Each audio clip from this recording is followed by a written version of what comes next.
Okay, so ganito po yung routine ko sa umaga. Then, alas 3 po ng hapon, linis ng kanilang pupo, winawashingan, may motor ng tubig, at sa mga magsasabi tungkol sa magastos yung paglilinis ng tubig, meron po tayong solar na installation po dito, kaya medyo tipid tayo sa tubig kung gagamit. Tipid sa kuryente kung gagamit tayo ng tubig na may water pump po.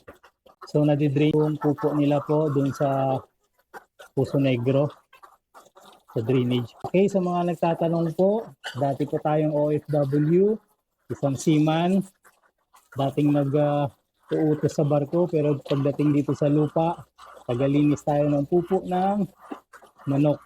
Huwag tayong mahiya.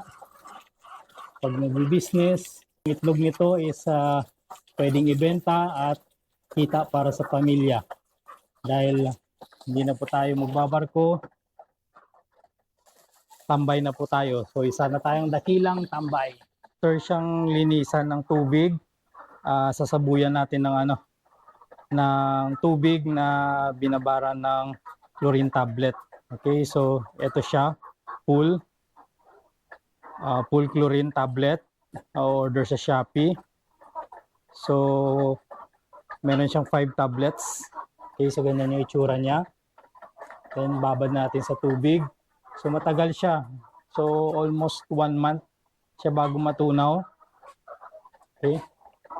So ito yung ginagawa ko para walang amoy at wala siyang langaw. Okay, so meron namang electric fan para ma-disperse kagad yung amoy ng chlorine. Okay. So buhos.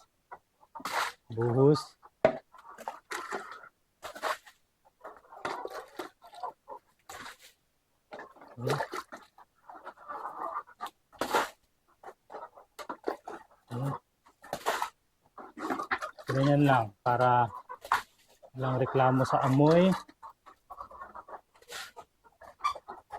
sa langaw.